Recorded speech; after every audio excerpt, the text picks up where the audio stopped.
7 ذی الحجہ 317 ہجری کو بحرین کے حاکم ابو طاہر سلیمانی نے مکہ مکرمہ پر قبضہ کر لیا۔ خوف و ہراس کا یہ عالم تھا کہ اس سال حج بیت اللہ نہ ہو سکا، کوئی بھی شخص عرفات نہ جا سکا۔ انا للہ و انا الیہ راجعون۔ یہ اسلام میں پہلا ایسا موقع تھا کہ حج بیت اللہ نہ ہو سکا۔ اسی ابو طاہر نے حجر اسود کو بیت اللہ سے نکالا اور اپنے ساتھ بحرین لے گیا۔ پھر بنو عباس کے خلیفہ مقتدر نے ابو طاہر سے معاہدہ کر کے فیصلہ کیا اور 3000 دینار دیا اور حجر اسود خانہ کعبہ کو واپس کیا گیا۔ یہ واپسی 339 کو ہوئی، گویا کہ 22 سال خانہ کعبہ حجر اسود سے خالی رہا۔ جب فیصلہ ہوا کہ حجر اسود کو واپس کیا جائے گا تو اس سلسلے میں خلیفہ وقت نے ایک بڑے عالم محدث عبداللہ کو حجر اسود کی وصولی کے لیے ایک وفد کے ساتھ بحرین بھجوایا۔ یہ واقعہ علامہ سیوطی کی روایت سے اس طرح نقل کیا گیا ہے کہ جب شیخ عبداللہ بحرین پہنچے تو بحرین کے حاکم نے ایک تقریب کا اہتمام کیا اور ان کو بتایا گیا کہ اس تقریب ہی میں حجر اسود کو ان کے حوالے کیا جائے گا۔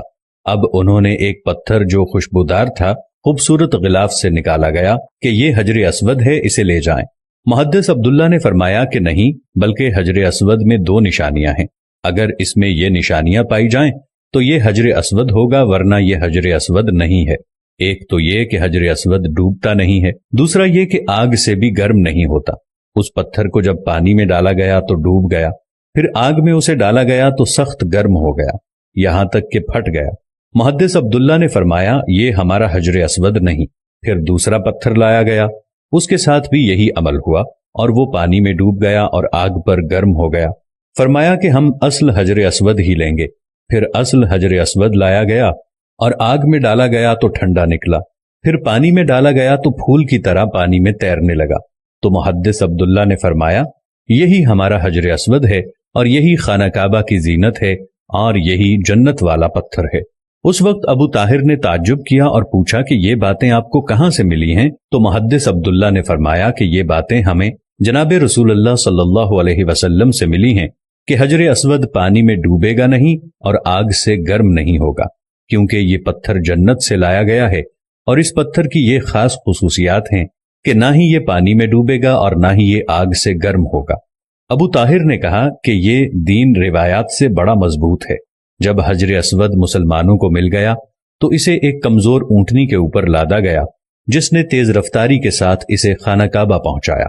اس اونٹنی میں زبردست قوت آ گئی کیونکہ حجر اسود اپنے مرکز بیت اللہ کی طرف جا رہا تھا، لیکن جب اسے خانہ کعبہ سے نکالا گیا تھا اور اسے بحرین کی طرف لے جا رہے تھے تو جس اونٹ پر لادا جاتا تھا وہ مر جاتا، حتیٰ کہ بحرین پہنچنے تک 40 اونٹ اس کے نیچے مر گئے اور ایک کمزور سی اونٹنی نے بحرین سے واپس بیت اللہ کی طرف وہ سفر بہت آسانی سے طے کر لیا۔